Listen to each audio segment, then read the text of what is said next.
10 years ago, on the 2nd of April on the Supercars of London YouTube channel, I took the biggest risk in my business career, and this happened. So we're about 5 minutes away from SM car sales, where I'm going to pick the Audi R8 up. Welcome to the Supercars of London Supercar, and my first supercar, the Audi R8.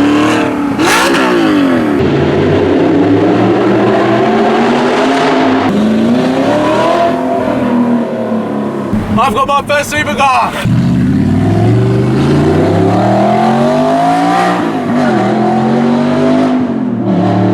The original Audi R8 V8 kick-started so many adventures on this channel, and it is incredibly special to bring it back on the channel. Now, you wouldn't think it, but over the years I've been lucky enough to drive so many press cars, and usually I'll put a little bit of planning behind the video and the idea, but when this turned up at 9 o'clock in the morning, all I wanted to do was drive it and put miles on it.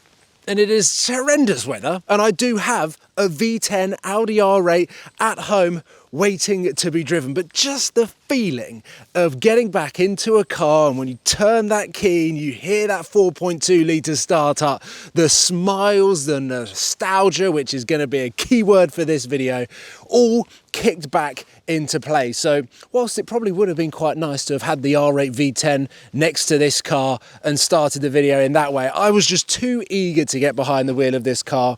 And well, over the next few hours, I'm going to carry on driving this car and just let all of those memories rush back.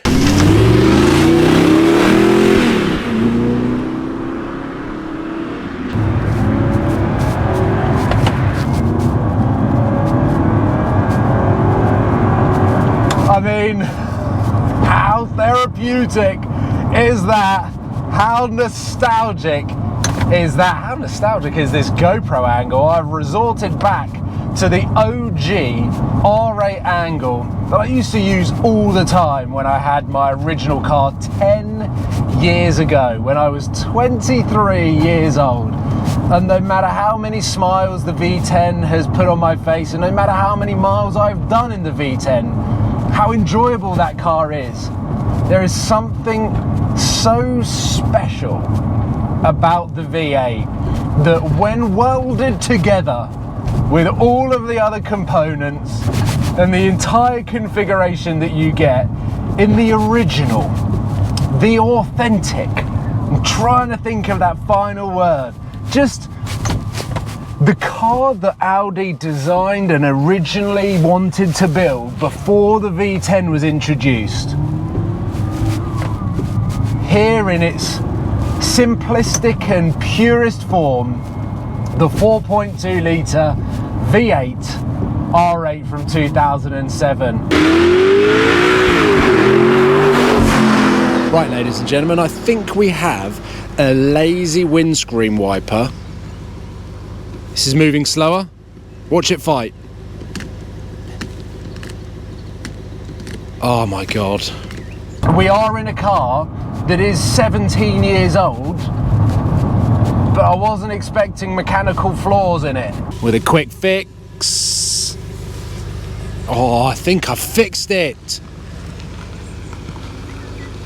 That is definitely a lazy wing mirror. Because it's raining outside, I've got my waterproof on, and that might be rustling around with the microphone, so I'm gonna have to pull over, come up with a plan B. Well, I've actually got a pretty good plan B, which is jump into the V10, drop the window, and let rip.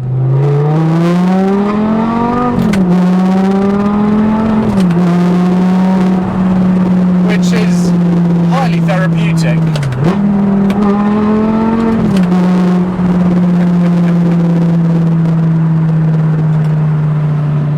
And whilst you might not have been able to have heard anything whilst I did that, getting back into this car and bouncing between the two, having the V8 and the V10 option, puts a different type of smile on my face. Just gonna let these motorbikes go past.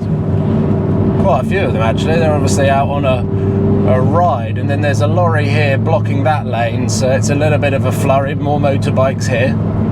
Oh, there's the new Diavel, the V4. That looks sick at the back. Anyway, getting sidetracked. The V10 and the V8 offer two completely different driving experiences in my opinion. Whilst visually they look almost identical, that engine here is a much more responsive, sharp, aggressive, howling V10, and one that's shared with Lamborghini and Audi. So in my opinion, whilst it gives you a far better performance car and something much closer to a supercar, it's not quite as thoroughbred as the V8.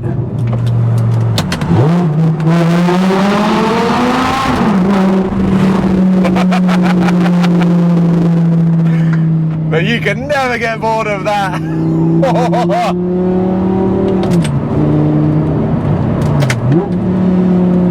Wow. With the valves open, the V10 provides such a visceral experience that it turns the characteristics of fundamentally the identical car to the V8. But this is so much more a supercar, so much more a performance car, that if I was going to get into the V8 now, because it lacks a little bit of the sound at the top end, it has a lovely little V8 rumble.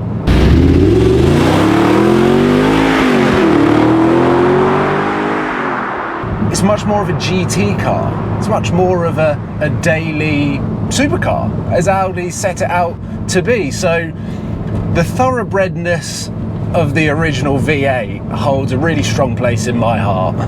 But this, if you want a far more ridiculous experience, then the V10 is the one that really puts a smile on your face. Ruined by roadworks. When this car came out, it was what, 85, 90 grand maybe with options? And yes, some of the running costs on an R8 V8 or V10 can be quite expensive. So before you consider buying one of these, just remember it is an old car, but it's also, or was, quite an expensive car. And now that the price has come down, a lot of owners have treated them as that price level of car, which is the same and is also a shame with a lot of old Lamborghinis, especially Gallardos. And it's why I've not really touched them, because they are expensive cars to run when things go wrong. Especially with the Lamborghini Gallardos, more so than the R8s. They go wrong quite a lot of time.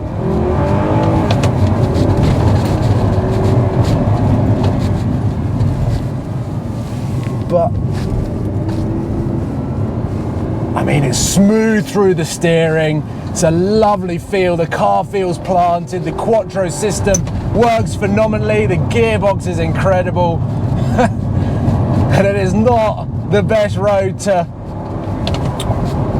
push. Actually, it is a great road, but at any given moment you can really move around the road. I've got the Magna-Ride set up so that it's in its stiffest setting. I don't want to hit that squirrel. Move across the road, squirrel. You let the engine rev out a little bit, you start to feel that power surge as you get towards the top end. And it is an exhilarating feeling. There is without doubt no better car in my eyes that you would buy than a manual V8 R8. And if you've got that sort of price point, I'm going to be able to get out here.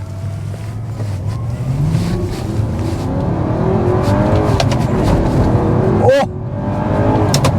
The rear tyres there were gripping up and I can see the traction light flashing a little bit. And it is still an aggressive car, but it's so easy to manage. It's so fun. It's the perfect power to weight. It's the perfect size. This is a small car now. If you put this up against a brand new Porsche Cayman or any sort of medium-sized sports car, the R8 now, because of its age, is just, in my opinion, such a great size, such a great package. I wouldn't be, if I was in the market for an R8, I would not be discriminating against the V8. Yes, the V10 exists, but in my opinion, I think the V8 is just as cool, if not cooler.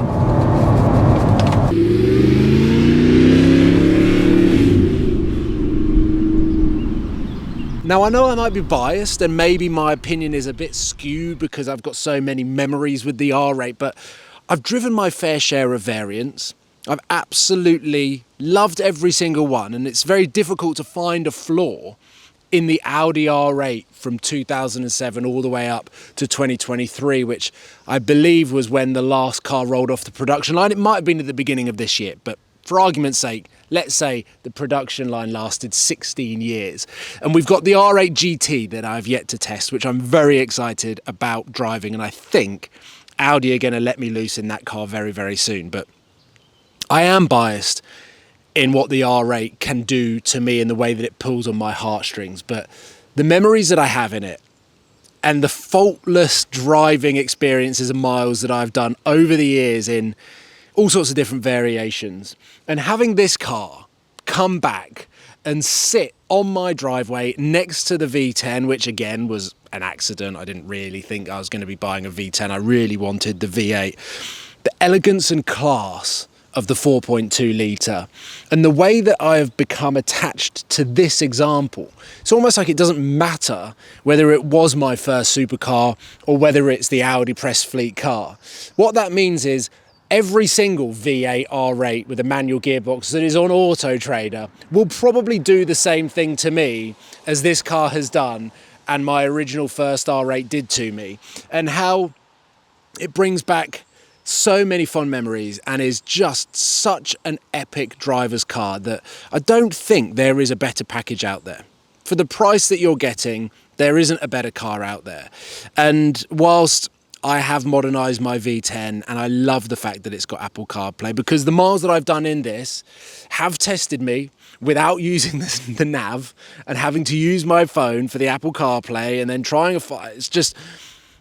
There are some flaws with this car that I feel like I've potentially ironed out with the V10. The V10 is an obnoxious, shouty, faster version of this, but for the British roads and for the surfaces that we have to deal with on a day-to-day basis, this car, this power, that engine is quite possibly the closest thing to a 10 out of 10 driver's car that I can find in all of the cars that I've driven that give me so much pleasure, that feel like I'm safe, that provide a smooth connection between human and machine. That means this has got to go down in my history as my favourite car I've ever owned.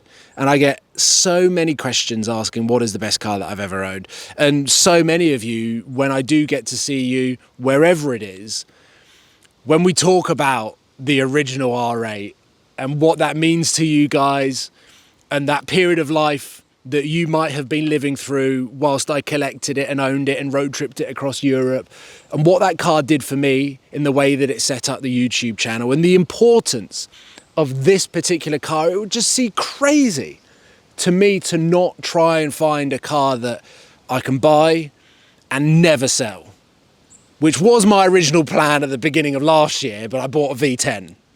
And I did plan on selling that, or I thought that I wasn't going to keep it forever. But a V8 is something that I just don't think, if I was to find another car that was a great example that I could live with and love, that I would ever sell it.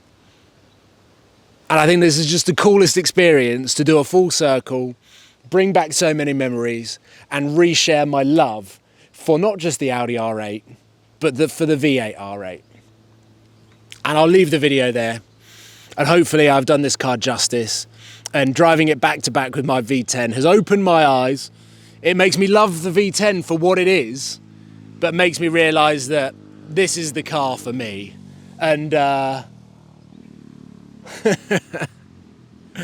got a feeling that motorbike's going to do a U-turn and come and have a look at this car, because 17 years old, it still turns head. Yep, I can hear him idling. Coming back round. Right, I will see you soon, guys. Take care. Goodbye.